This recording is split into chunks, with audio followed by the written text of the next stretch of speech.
अच्छा देखिए अब क्या होगा, after the end of first, mute करो please, first division of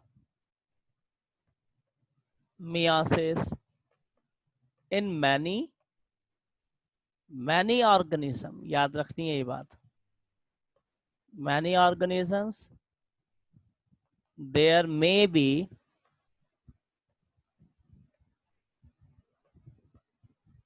brief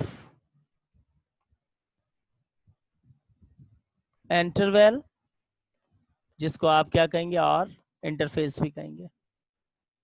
अब वक्फा आएगा ना, छोटा सा वक्फा आएगा, ठीक है, और interphase, and then second division started. फिर उसके बाद क्या स्टार्ट हो जाएगी, सेकंड डिवीजन आपके पास स्टार्ट हो जाएगी, ठीक है। अब ये दो बन गए ना, ये दो बन गए, मैंने बताया था आपको, देखें इस तरीके से, इस तरीके से ये था एक, इससे क्या बन गए, दो बन गए, ये हुआ यहां तक मियासिस वन हुआ, ठीक है। अब ये दोनों क्या करेंगे, इंटरफेस करेंगे, ठीक है। इंटरफेस करके अपने आप को क्या करेंगे, मैच्योर करेंगे, और मैच्योर करने के बाद फिर ये क्या होंगे, ये भी डिवाइड होंगे। जब ये डिवाइड हुए तो हम उसको नाम देंगे मियोसिस वन का, मियोसिस टू का, सॉरी मियोसिस टू, या माइटोटिक का नाम देंगे। अब मियोसिस टू को देखते हैं, देखिए रिमूव करता हूं मैं इसको, सेकंड डिवीजन स्टार्ट हो गई, सेकंड डिवीजन आपके पास क्या है, सेकंड डिवीजन है, बहुत सिंपल है सेकंड डिवीजन, बहुत सिंपल है।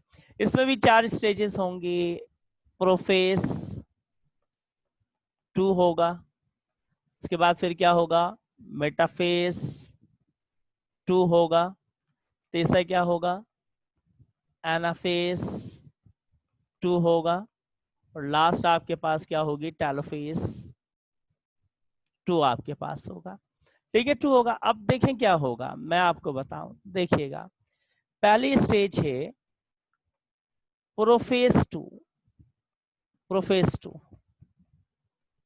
Prophase two. In this stage, chromosome of each nucleus consists of 2 chromatid, वही माइटोसिस की तरह 2 chromatid में होंगे, यानी कि यूं कह लीजिए आपके पास कि न्यूक्लियर मेम्ब्रेन, अब वो मैच्योर हो गए ना, अब वो मैच्योर होने के बाद में क्या होगा, यानी कि आपके पास, यानी सेंट्रियोल अपोजिट पोल पे मूव करेंगे, न्यूक्लियर मेम्ब्रेन और न्यूक्लियस क्या होगा, वो डिसअपियर होगा, और डिसअपियर होने के बाद chromosome move toward the spindle fibres, या चले मैं लिख देता हूं पॉइंट, देखें in this stage chromosome of each nucleus, 2 nucleus थे हमारे पास, ईच न्यूक्लियस कंसिस्ट ऑफ, जो माइटोसिस में हुआ था याद होगा प्रोफेस में, कंसिस्ट ऑफ 2 chromatid, 2 chromatids, ठीक है। फिर उसके बाद देखें the chromatid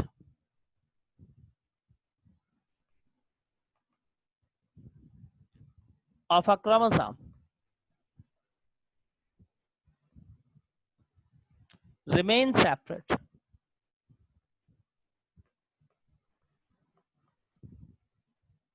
separate from each other, एक दूसरे से अलग है, जैसे कि हमने वहां पे देखे थे लास्ट एनाफेज में मैंने दिखाया था, या टेलोफेज में मैंने आपको दिखाया, एनाफेज में दिखाया था, 4 थे, remain separate from each other,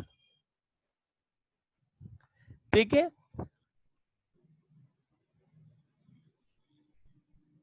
अच्छा ये क्या है, अभी दे आर लॉन्ग है, ये क्वाइल है, क्या है, long coil, but soon they become, but बहुत जल्द क्या हो जाएंगे, they become short and thick. बहुत जल्द ये क्या हो जाएंगे, शॉर्ट और थिक हो जाएंगे।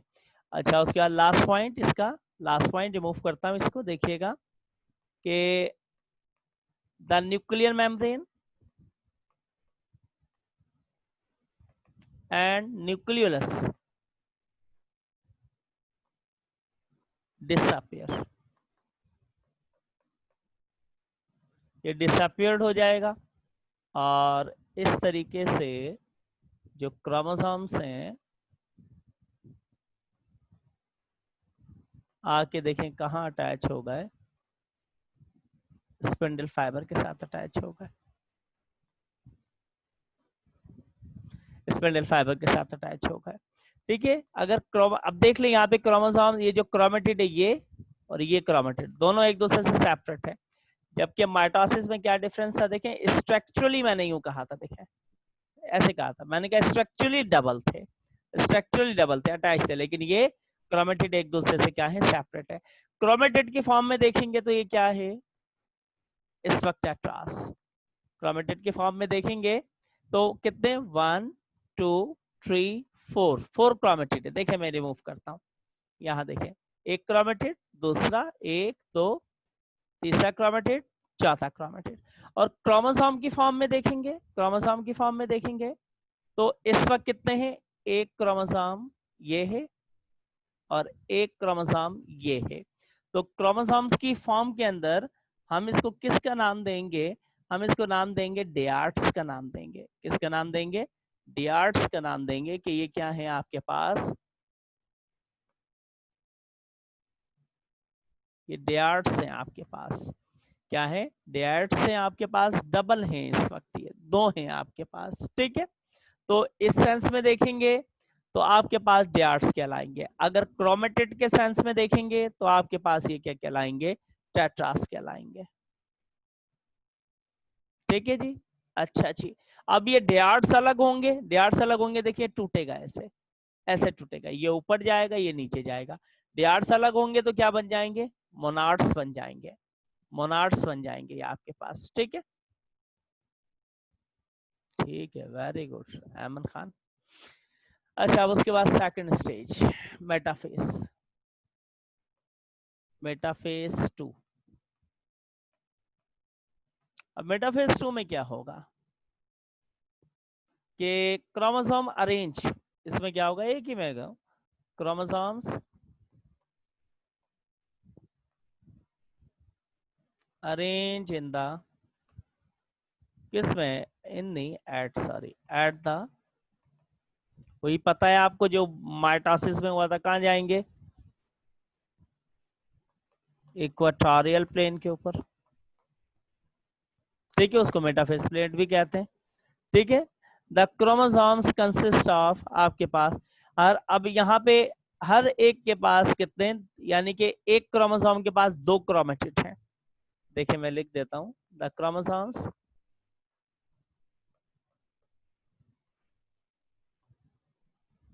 Consist of 2 chromatid, 2 chromatid. कैसे भाई 2 क्रोमेटिड, देखें एक ये रहा क्रोमेटिड इस क्रोमोसोम का, एक ये रहा क्रोमेटिड, इस क्रोमोसोम के 2 क्रोमेटिड हैं, फिर एक ये रहा क्रोमेटिड और एक ये रहा क्रोमेटिड। ठीक है, एक इसका ये क्रोमेटिड, ये इसका क्रोमेटिड, चारों को देखेंगे तो 4 क्रोमेटिड बन जाएंगे। देखे ना, ये एक क्रोमोसोम और ये एक क्रोमोसोम, इसका ये क्रोमेटिड, इसका ये क्रोमेटिड, इसका ये क्रोमेटिड, इसका ये क्रोमेटिड है। ठीक है, अच्छा जी, ये तो आपके पास, चलें जी मेटाफेज बना देता हूं मैं आपको यहाँ पर, आ जा भाई मेटाफेज, ये आ गया सेंट्रल ब्रॉड रीजन में।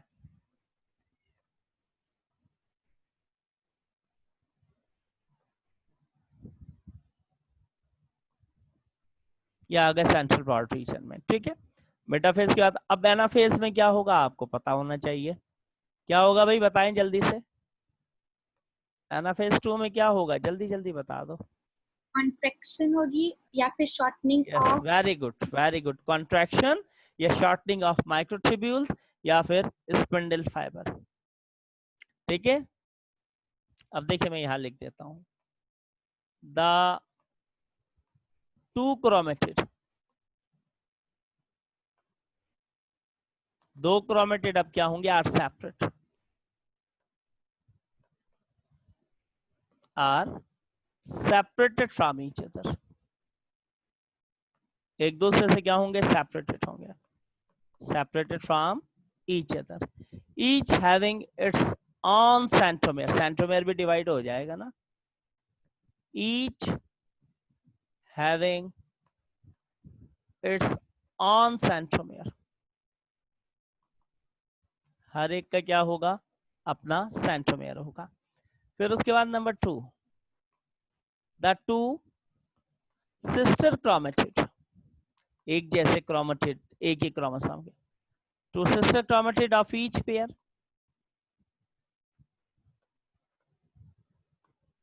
to moves towards the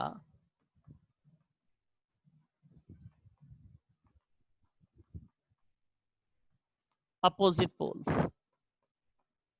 एक दूसरे के अपोजिट पोल्स पे क्या करेंगे, मूव करेंगे, ठीक है, and arrange in them separate group. अच्छा, opposite pole by the shortening या फिर कॉन्ट्रैक्शन, एक वर्ड चले, कॉन्ट्रैक्शन का वर्ड सही रहता है, शॉर्टनिंग समझाने के लिए अच्छा लगता है, कॉन्ट्रैक्शन ऑफ माइक्रोट्यूब्यूल या स्पिंडल फाइबर,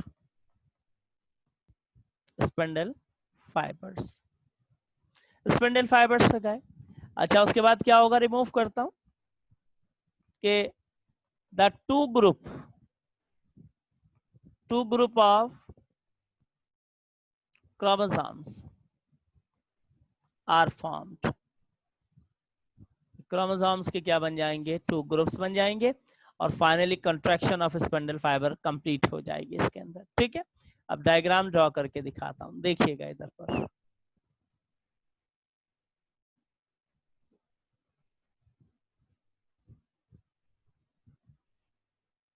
देखें।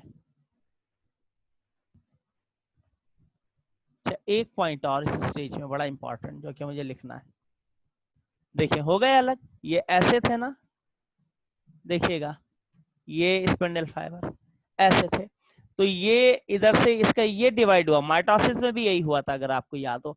अब आपको समझ आ रहा होगा कि इसको माइटोटिक क्यों कहते हैं, माइटोसिस में भी यही होता है, देखिए यहाँ से डिवाइड हुआ, आधा सेंट्रोमेयर इसके पास चला गया, हाफ सेंट्रोमेयर इसके पास आ गया।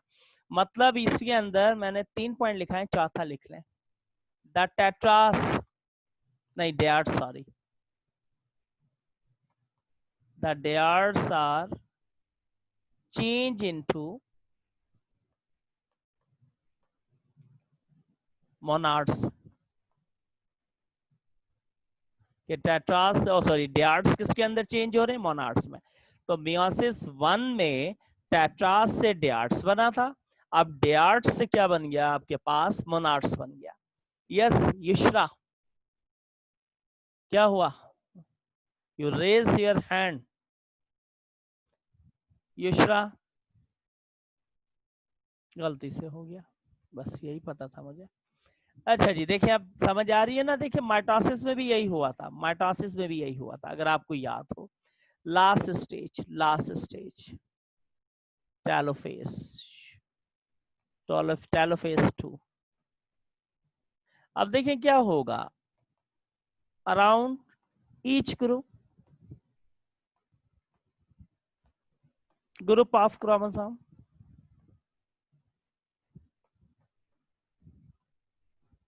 न्यूक्लियर membrane एंड न्यूक्लियोलाई, दो में आएगा ना, तो सिंगुलर को न्यूक्लियोलस कहते हैं, प्लूरल को न्यूक्लियोलस या न्यूक्लियोलाई, क्या न्यूक्लियोलाई का नाम दे दें, nucleoli are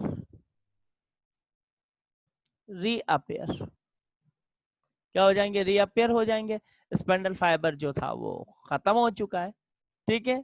in this way, अच्छा जी 2 point, in this way 4 nucleoli, 4 nucleolus, 4 nuclei are formed, कितने न्यूक्लियाई बन गए, इसके अंदर 4 न्यूक्लियाई आपके पास बन गए। ठीक है, ये तो था कैरियोकाइनेसिस। देखें इस तरीके से, इस तरीके से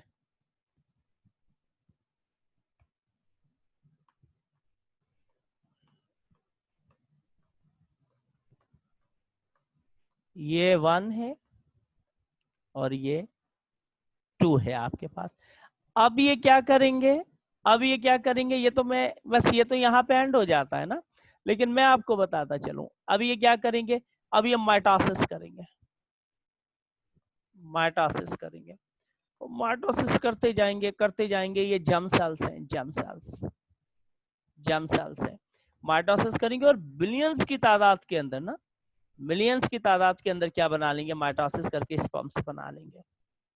और फिर सेक्सुअल कांटेक्ट होगा, फीमेल की यूट्रस में रिलीज होंगे, यूट्रस से ओविडक्ट में जाएंगे, ओविडक्ट में ओवम मौजूद होगा, उस ओवम के साथ जाके फ्यूज होंगे, फ्यूज होंगे तो जाइगोट बनेगी, जाइगोट बनेगी तो न्यू ऑर्गेनिज्म आ जाएगा। ठीक है, अच्छा ये कैरियोकाइनेसिस किसने करवाया, कैरियोकाइनेज एंजाइम ने। अब उसके बाद साइटोकाइनेसिस पता है आपको, मैं क्या बताऊं, माइटोसिस में बता चुका हूं मैं आपको। ठीक है, माइटोसिस में बता चुका हूं।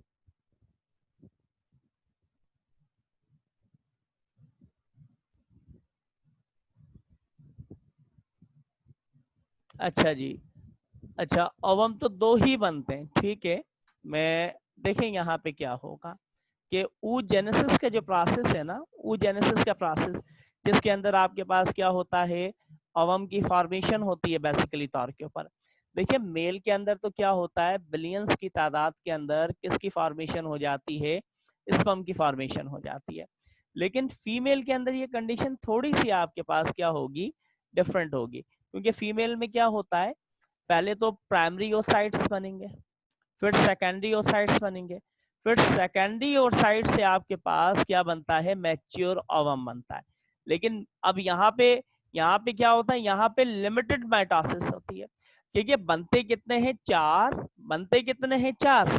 लेकिन फीमेल में क्या होता है, 4 में से 3 डीजनरेट हो जाएंगे, नॉन फंक्शनल 1 जनरेट रहेगा।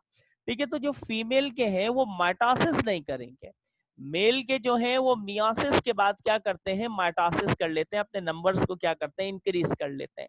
याद रखिएगा मेरी बात को। ठीक है, फीमेल के अंदर फिर तो फीमेल में भी बहुत सारे ओवम हो जाएंगे भाई, फिर तो मसला बन जाएगा, यूट्रस एक है।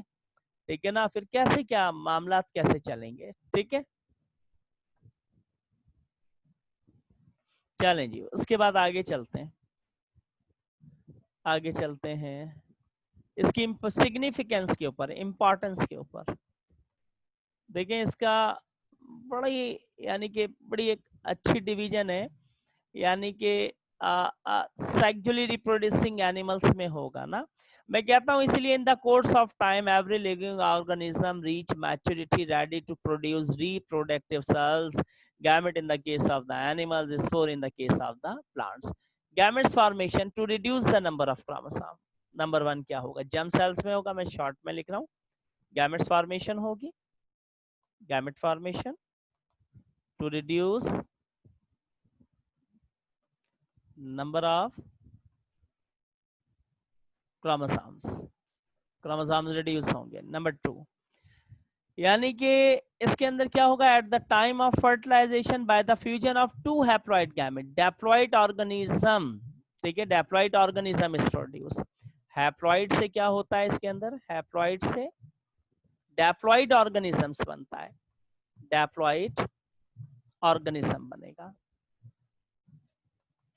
ठीक है, तीसरा इंपॉर्टेंट पॉइंट क्या है, क्रॉसिंग ओवर होगी, क्रॉसिंग ओवर होगी, और क्रॉसिंग ओवर की वजह से कंट्रास्ट कैरेक्टर्स आएंगे।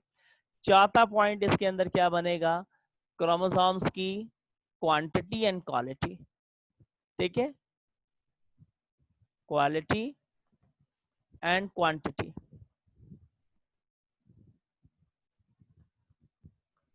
Of chromosomes are change. ये दोनों ही चीजें क्या हो जाएंगी, चेंज हो जाएंगी, जबकि माइटोसिस के अंदर ऐसा नहीं हुआ था। तो चलें जी, यहाँ पर ये क्या हो गया, एंड हो गया। अब इसके एंड होने के बाद छोटे छोटे से हमारे पास कुछ इसके अंदर चीजें हैं, उन छोटी चीजों को डिस्कस कर लेते हैं, जैसे कि मियोटिक एरर है। भाई मियोटिक एरर किसको कहते हैं, मैं वर्बली आपको बताऊंगा, सिंपल है। देखें मियोटिक एरर किसको कहते हैं, मियोटिक एरर, मियोटिक एरर, ठीक है ना। मियोटिक एरर के अंदर क्या हो जाता है कि आपके पास यूं क्या ली मियोटिक एरर, या इसको नॉन डिसजंक्शन भी कहते हैं, नॉन डिसजंक्शन भी कहते हैं इसको, मियोटिक एरर या नॉन डिसजंक्शन, ठीक है।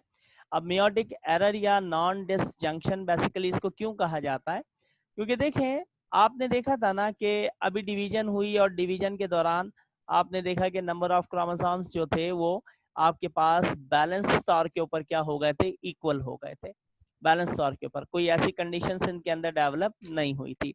लेकिन बज़ा औकात क्या हो जाता है आपके पास, बज़ा औकात इनके अंदर वेरिएशन आ जाती है। In all living organism number of chromosome remain constant, but some time number of chromosomes in haploid cell does not remain constant, the variation in the number of chromosomes, के chromosomes के अंदर क्या आ जाती हैं, कुछ variations आ जाती हैं, ठीक है।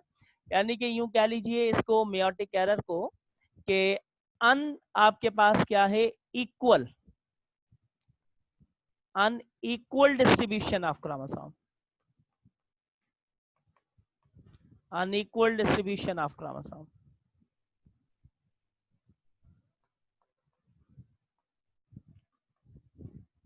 called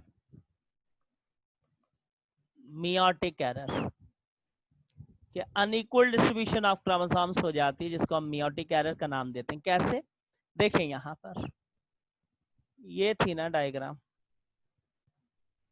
ये सेपरेट होते हैं ना, जब सेपरेट होते हैं, अब हाफ ऊपर जाने थे और हाफ कहाँ आने थे, नीचे आने थे आपके पास। हुआ क्या, देखें जी क्या हुआ, आप देखें मिसिंग, मिसिंग हो गया। ये ऊपर कितने आ गए, 24 आ गए सपोज करें, नीचे कितने आ गए, 22 आ गए। तो यहाँ पर जो ओवम बन रहा है, ओवम बन रहा है, इस ओवम में कितने क्रोमोसोम है, 24, और यहाँ पे ये जो ओवम बना, इस ओवम में कितने क्रोमोसोम है, 22। अब ये जब स्पर्म के साथ फ्यूज होगा 23 वाले, तो कितने बन जाएंगे, 45, एक क्रोमोसोम मिसिंग है, उस एक क्रोमोसोम के ऊपर जीन्स थे। अब जो क्रोमोसोम वो मिस हुआ है उस पर जो भी जीन्स थे, जो भी जीन्स थे, वो सारे कैरेक्टर्स तो गए बॉडी से, सारे कैरेक्टर बॉडी से क्या हो गए, चले गए, ठीक है। जिसकी वजह से कोई एक डिसऑर्डर नहीं, नंबर ऑफ डिसऑर्डर आते हैं, नंबर ऑफ डिसऑर्डर को सिंड्रोम का नाम देते हैं, syndrome, collection of disorder, number of disorder. यहाँ पे एक एक्स्ट्रा आ गया, यहाँ पर एक क्या आ गया, एक्स्ट्रा आ गया। तो एक्स्ट्रा आने की वजह से यहाँ पर भी क्या पैदा हो जाएंगे, डिसऑर्डर पैदा हो जाएंगे कई किस्म के। यहाँ पे एक एक्स्ट्रा आ गया, तो उस एक एक्स्ट्रा आने की वजह से भी यहाँ पे क्या, नंबर ऑफ डिसऑर्डर आपके पास डेवलप हो जाएंगे, ठीक है। अच्छा ऐसा होता क्यों है, ऐसा क्यों होता है, ये ज्यादातर किस में होगा, ओल्ड एज वुमेन के अंदर, ओल्ड एज वुमेन में मेनोपास होता है, मतलब मेंस्ट्रुअल साइकिल स्टॉप होता है आफ्टर, यूं कह लीजिए कब, आफ्टर 45 या 50 इयर्स के बाद। अब जब वो मेंस्ट्रुअल साइकिल रुक रहा होता है ना 45 या 50 एज में, देखिए 6 to 7 डेज का एक प्रोसेस है मेंसेस का। अब उसमें क्या होता है कि जब ये ओल्ड एज में चली जाती हैं, 45 या 50 इयर्स में चली जाती हैं, तो उस दौरान क्या होता है, मेंसेस कभी 3 डेज आया उसके बाद एंड हो गया, कभी 2 डेज आया उसके बाद एंड हो गया। यानी कि यूट्रस के जो सेल्स टिश्यूज होते हैं, एंडोमेरिटियम या फिर आपके पास ये इनर लाइनिंग के टिश्यूज, ये प्रॉपर तरीके से ब्रेक डाउन नहीं हो पाते हैं, क्योंकि हार्मोनल डेफिशिएंसी पैदा होने लगती है, एस्ट्रोजन, प्रोगेस्टेरॉन, इनकी सिक्रेशन कम हो जाती है, तो उसकी वजह से ये मेंस्ट्रुअल साइकिल डिस्टर्ब हो जाता है। डिस्टर्ब हो गया, कभी 3 डेज आ रहा है, कभी 2 डेज आ रहा है, कभी 4 डेज हो रहा है, कभी आपके पास 5 डेज हो रहा है।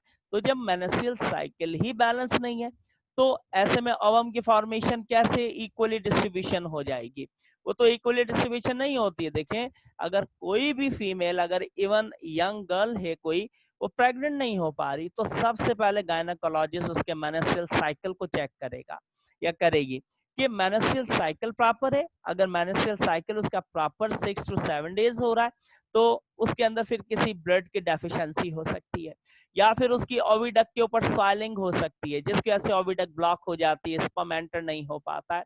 ये रीजन हो सकते हैं।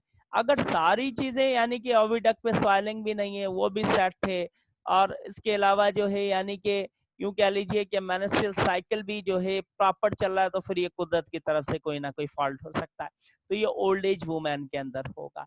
तो इसीलिए ओल्ड एज जो प्रेगनेंसीज डेवलप होती हैं, उन ओल्ड एज प्रेगनेंसीज के अंदर ये डिसऑर्डर आ जाते हैं, जिसको हम किसका नाम देते हैं, सिंड्रोम का नाम देते हैं।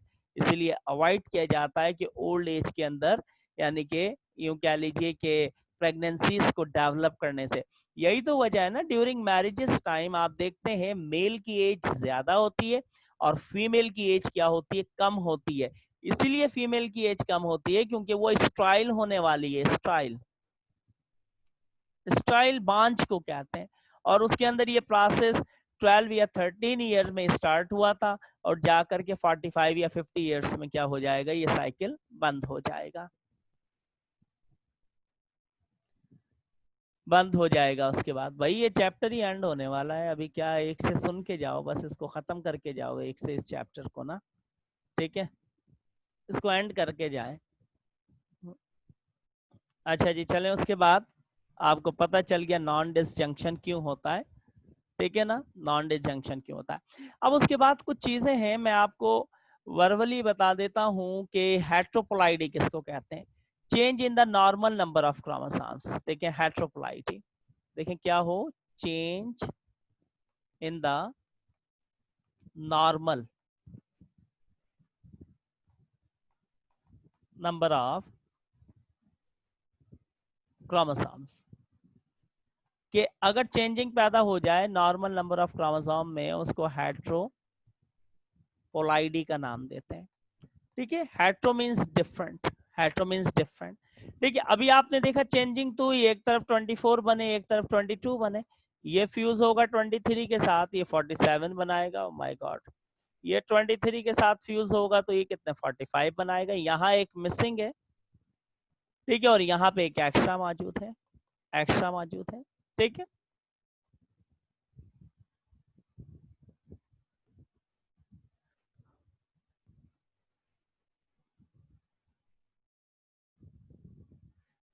अच्छा जी, ठीक है, उसके बाद आगे चलते हैं। बेटा अपनी बातें बंद करें, आप चैट पे बातें करके अपना टाइम किल करते हैं, बस चैट पे ना करें, मैं एवरीवन खत्म कर दूंगा इसको, तो टेस्ट की वजह से किया था।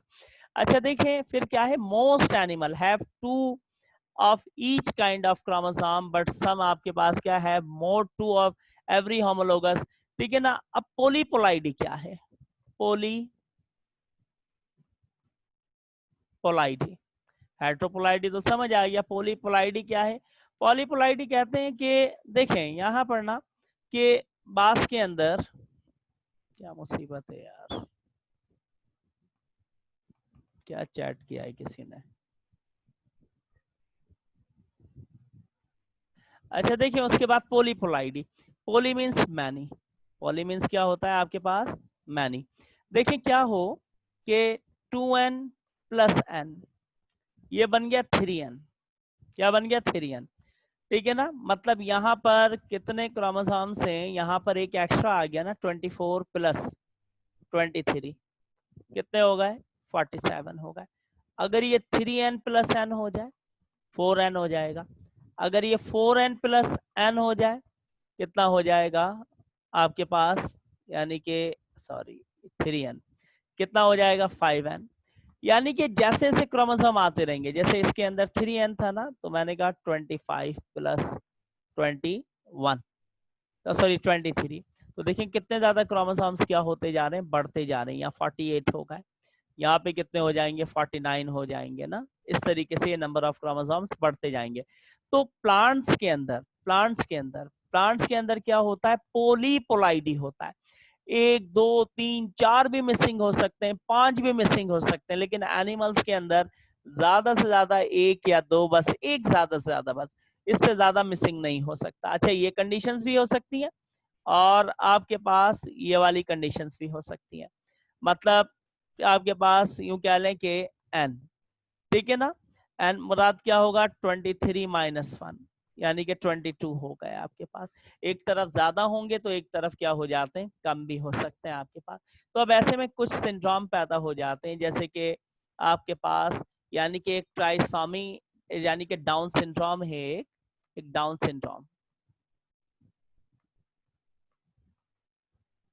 डाउन सिंड्रोम, ये डाउन सिंड्रोम में ये क्या है, ट्राइसोमी, आगे लिखा है 21, यानी कि इसके अंदर 21 नंबर ऑफ जो क्रोमोसोम है उसके साथ एक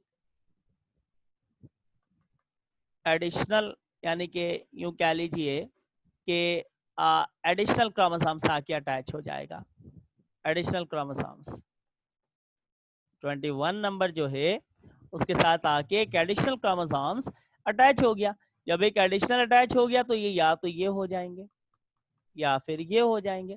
ये पॉलीएक्स फीमेल है, ये पॉलीएक्स मेल, जिनको आप क्या कहते हैं, 2x फीमेल के कैरेक्टर को शो कराएंगे, 1y मेल के कैरेक्टर को शो कराएगा, शी मेल बन जाएंगे आपके पास, ठीक है ना, जिनको ये छक्का कहते हैं, क्या इस टाइप के डिसऑर्डर से हम क्या करते हैं, उनको बुलाते हैं, ठीक है।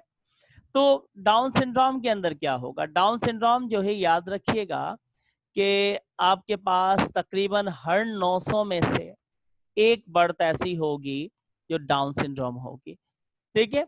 तो ओल्डर मदर के अंदर ये प्रेगनेंसी डेवलप हो जाए तो उसकी वजह से होता है, और लाजमी नहीं ओल्डर, बजा औकात यंग मदर के अंदर भी ये हो जाता है कभी कभार प्रोसेस, क्योंकि उसका मेंस्ट्रुअल साइकिल डिस्टर्ब हो जाता है, जिसकी वजह से अनइक्वल डिस्ट्रीब्यूशन हो जाती है क्रोमोसोम्स की। अब ऐसे पर्सन का जो आईक्यू लेवल है ना वो 20 से 50 के दरमियान में होगा, थोड़े से एबनॉर्मल टाइप के होंगे। अच्छा, उनका क्या होगा, ब्रॉड फ्लैट बड़ा सा मुंह होगा, बड़ा सा मुंह होता है, जैसे कि आपने देखा होगा, उस बड़े से मुंह के ऊपर बल्जिंग उभरी हुई आंखें होंगी, बल्जिंग आईज होंगी जैसे कि फ्रॉक की होती हैं, और आईज के नीचे स्किन फोल्ड हो रही होगी, उसकी स्किन फोल्ड होगी, और उसका शॉर्ट टैग जो है, छोटे छोटे से हाथ होंगे। आप अपनी फिंगर्स को देखें, आपकी सारी फिंगर्स क्या हैं, अनइक्वल हैं, अनइक्वल, लेकिन इस बंदे की फिंगर्स क्या होंगी, सारी की सारी उसकी फिंगर्स देखें इस तरीके, सारी फिंगर्स क्या होंगी, एक बराबर होंगी, एक सीक्वेंस के अंदर होंगी, शॉर्ट आर्म्स होंगे, 17 ईयर तक सरवाइव करते हैं बामुश्किल, बाज बहुत कम ऐसे होते हैं जो 40 तक सरवाइव करते हैं, उसके बाद क्या हो जाते हैं, एक्सपायर हो जाते हैं, ठीक है। उसके बाद दूसरा है आपके पास क्लिनफिल्टर सिंड्रोम, या आप अपने तौर पे भी पढ़ लीजिएगा, मैं वर्बली आपको बता रहा हूँ, मेन रीजन मैं आपको इसका बता चुका हूँ। क्लिनफिल्टर सिंड्रोम XY होंगे, ठीक है, XY, ठीक है। वो जो एडिशनल आया ना, वो कौन सा क्रोमोसोम था, एडिशनल एक्स्ट्रा एक्स था, एक्स्ट्रा एक्स क्रोमोसोम्स था।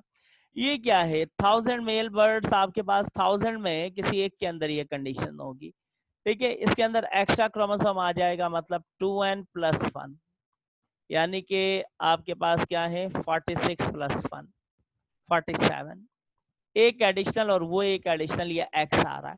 अगर एडिशनल एक्स नहीं आता तो वाई आ जाता आपके पास। खैर एडिशनल क्या आ रहा है, एक एक्स आ रहा है, तो एडिशनल एक्स आने की वजह से इनके अंदर mix secondary characters, mix secondary sexual character, mix type के आएंगे, जो मैंने अभी कुछ देर पहले बताया, शीमेल बन जाएंगी ये, ठीक है जी। उसके बाद लास्ट सिंड्रोम है Turner syndrome, Turner syndrome, Turner syndrome में क्या होगा आपके पास, यानी कि 44 तो कौन से होंगे, ऑटोसोम, और एक होगा सेक्स का, यानी कि कितने हो गए 44 और एक कितने होगा, टोटल 45, यानी कि क्या हुआ यहाँ पे 2n-1, 46 - 1 45, यहाँ पे एक मिसिंग हो गया, इसको आप ऐसे शो करते हैं x0। आपको याद होगा ना, आप मैथ्स के अंदर 2 के ऊपर 0 मतलब इसका क्या होता है, 1 होता है, x0 इसको कहते हैं, x0 के एक क्रोमोसोम इसने क्या कर दिया, मिस कर दिया, ठीक है। हर 5000 में से यूं कह लें कि हर आपके पास इसमें क्या होगा कि एवरी 5000, एवरी यूं कह लें 5000 फीमेल में से एक बेबी जो है वो इस टाइप का हो जाएगा, एक बेबी इस टाइप का पैदा हो जाएगा। इनकी ऐसी होगी कि ये शीज स्टाइल, ये स्टाइल होंगे, टर्नर सिंड्रोम स्टाइल। स्टाइल जानते हैं, बांझ, अपने जैसे को पैदा ना कर पाना। शॉर्ट टेक्चर, शॉर्ट टेक्चर से मुराद क्या है, छोटे छोटे हाथ पैर होंगे इनके, ठीक है, छोटे छोटे हाथ पैर होंगे। फोल्ड ऑफ स्किन, स्किन इनकी आंखों के पास से फोल्ड होगी। इनकी नैप, नैप कहते हैं गुद्दी को, पीछे की तरफ ना, नैप के नीचे से एक होल, एक लो हेयर लाइन जा रही होगी और वो कहाँ, टेल बोन तक जाएगी लो हेयर लाइन। ब्रेस्ट डेवलपमेंट इनके अंदर नहीं होती है। इनकी फेस के ऊपर एक्नी होती है, एक्नी से मुराद क्या होते हैं, इनकी फेस के ऊपर पिंपल्स होते हैं, ठीक है।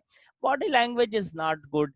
क्यूबिक और एक्सलरी हेयर, जो अंडर शोल्डर आर्म्स आ जाते हैं, या फिर जो आपके विजाइना के ऊपर वाले एरिया के ऊपर हेयर्स डेवलप हो जाते हैं, उन उन हेयर्स की जो डेवलपमेंट होगी इनके अंदर क्या होगी, रिड्यूस होगी। उन हेयर्स की डेवलपमेंट इनमें नहीं होती। ब्रेस्ट की डेवलपमेंट भी नहीं है। Vaginal size is very short, इतना शॉर्ट होगा इफ शी, आपके पास क्या है, intercourse with any other partner when she will be expire due to the bleeding, expire भी हो सकती है, ठीक है। और है ये स्टाइल, इसके अंदर कुछ ऐसा नहीं बनेगा। शोल्डर्स इसके नीचे की तरफ झुके हुए होते हैं, but she comment on the crime of violence, तशद्दुद पसंद लोग होते हैं। छेड़ दें तो छेड़ने से, या तंग करें या तो अपने आप को मार लेंगे, या सामने वाले को क्या कर देते हैं, खत्म कर देते हैं। तो देखिए ये इस टाइप के होते हैं, नॉस्ट्रल से बोल रहे होते हैं, नॉस्ट्रल से। इनके जो आप अपना बक्कल कैविटी का अपर वाला एरिया देखते हैं ना, वो एरिया इनके अंदर मिसिंग होता है। इनके लिप्स थोड़े से कट टाइप के होते हैं, और इनके क्या होता है कि अगर कोई फुट का पार्टिकल उसके अंदर चला जाए तो भी क्या हो जाता है, अक्सर बेशतर इनकी क्या हो सकती है, डेथ कॉजिंग हो सकती है। बहरहाल जेनेटिकली एतबार से मैंने आपको बता दिया ये टर्नर सिंड्रोम कैसे होते हैं, ठीक है जी। अब इसके बाद फिर भी अभी भी एक टॉपिक रह गया हमारा, यानी कि सेल डेथ। सेल की डेथ क्या होती है, सेल की डेथ जल्दी से पढ़ा दूं। सेल डेथ, देखिए सेल डेथ, सेल के दो तीन तरीकों से डेथ होगी। Number 1, autophagy. ऑटोफैगी आप जानते हैं, when cell destroy themselves, itself, खुद से डिस्ट्रॉय हो जाए। हमने 4th चैप्टर में आपको बता दिया था, जिसको सुसाइडल सेक्स का, अबे हाँ कैंसर भी तो बाकी है, चलें इसको देख लें, कैंसर कल बता दूंगा। खुद ब खुद सेल की डेथ पैदा हो जाए, सुसाइडल सेक्स आपको पता है, लाइसोजाइमिक एंजाइम्स होते हैं। फिर दूसरा क्या है, नेक्रोसिस। नेक्रोसिस में सेल की डेथ होगी ड्यू टू इंजरी, इंजरी की वजह से ना। जैसे आप देखते हैं हाथ जल जाता है तो फिर वो सेल डैमेज हो जाता है, वहाँ एक छाला टाइप का निकल आता है, अंदर एक फ्लूइड होता है। फिर उसके बाद वो पर्टिकुलर पीरियड ऑफ टाइम के बाद ब्रस्ट हो जाता है, उसमें से वाइट पॉइजनस टाइप का फ्लूइड निकलना शुरू हो जाता है। आप एंटीसेप्टिक यूज करते हैं ताकि, क्योंकि आपकी स्किन में स्पेस है ना सेल के दरमियान में, फ्लो करता हुआ जाता है, अदर सेल्स को डैमेज ना कर सके। तो नेक्रोसिस इंजरी, कट जाने की वजह से, जल जाने की वजह से जो सेल की डेथ होती है। लेकिन जो एक डेथ है वो है एपोप्टोसिस। अच्छा भाई सुने चले, एपोप्टोसिस क्या होगा बेसिकली तौर के ऊपर, बहुत सिंपल है। एपोप्टोसिस, एपोप्टोसिस एक प्रोग्राम डेथ ऑफ सेल है। एपोप्टोसिस क्या है, एक प्रोग्राम डेथ ऑफ सेल है, जो पहले से प्रोग्राम होती है। आप देखें जब एम्ब्रियो, जब कोई new young one embryo, embryo जब डेवलप हो रहा होता है ना, एम्ब्रियो किस में होगा, मदर के यूट्रस में। तो उस दौरान उसकी जो फिंगर्स है ना, फिंगर्स देखें इस तरीके से ना, उसकी ये जो फिंगर्स है, फिंगर्स के दरमियान में ये जो मांस होता है, मांस या फिर ये जो स्किन होती है, स्किन होती है, वो ऊपर तक फैली हुई होती है। देखें ऊपर तक फैली हुई होती है इस तरीके से, ये स्किन ये ऊपर तक आई हुई है। ये जो स्किन के सेल्स हैं, ये क्या है, सेल्स अननेसेसरी, अननेसेसरी है, अननेसेसरी सेल्स हैं। इन सेल को क्या होना होता है, डिस्ट्रॉय होना होता है। तो ये सेल डिस्ट्रॉय हो जाते हैं और